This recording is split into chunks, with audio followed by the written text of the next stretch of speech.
बीरबल की बुद्धि और समस्या को भांप लेने की कला के कारण बादशाह उन्हें खूब पसंद करते थे।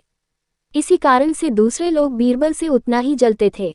इन जलने वालों में से एक अकबर का साला भी था। वो हमेशा से ही बीरबल को मिला हुआ खास स्थान लेना चाहता था। बादशाह जानते थे कि बीरबल जैसा कोई और नहीं हो सकता है।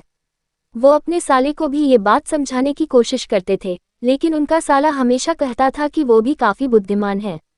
इन सब बातों के कारण एक बार बादशाह के मन में हुआ कि अब ये ऐसे नहीं मानेगा, इसे कुछ कार्य देकर ही समझना पड़ेगा। तभी अकबर ने अपने साले से कहा कि तुम अपने दिमाग और सूझबूझ से इस कोयले की बोरी को सबसे ज्यादा लालची सेठ दमड़ी लाल को बच कर आओ।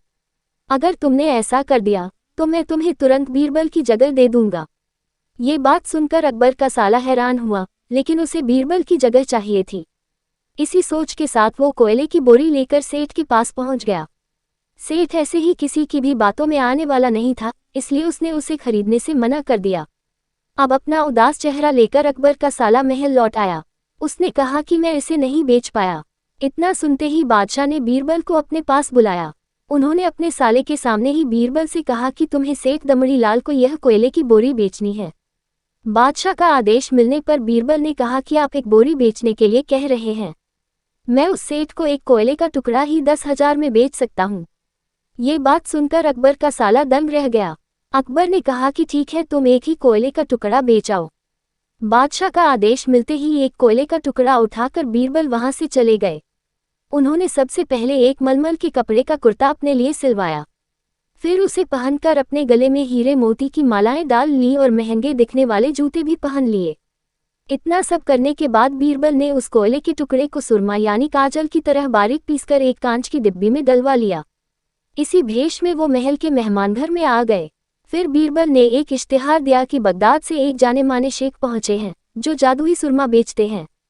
सुरमे की खासियत में बीरबल ने लिखवाया कि इसे लगाने वाला अपने पूर्वजों को देख सकता है। यदि पूर्वजों ने कोई धन छुपाकर रखा है तो वो उसका पता भी बता देंगे। इस इश्तिहार के सामने आते ही पूरे नगर में बीरबल के शेख रूप और चमत्कारी सुरमे की ही बात होने लगी। सेठ दमड़ी लाल तक भी यह बात पहुंच गई। उसके मन में हुआ, जरूर मेरे पूर्वज ने धन गाड़ रखा होगा, मुझे तुरंत शेख से संपर्क करना चाहिए। इतना सोचकर दमड़ी लाल शेख बने बीरबल के पास पहुंचा। बीरबल ने जानबूझकर उन्हें पहचाना नहीं। सेठ ने शेख से कहा कि मुझे सुरमे की डिब्बी चाहिए। शेख ने जवाब दिया, बिल्कुल लीजिए, लेकिन एक डिब्बी की कीमत 10,000 रुपये है। सेठ काफी चालाक था। उसने शेख से कहा कि मैं पहले सुरमा आंखों पर लगाना चाहता हूँ, उसके बाद पूर्वजों के दिखने पर ही मैं 10,000 रुपये दूंगा।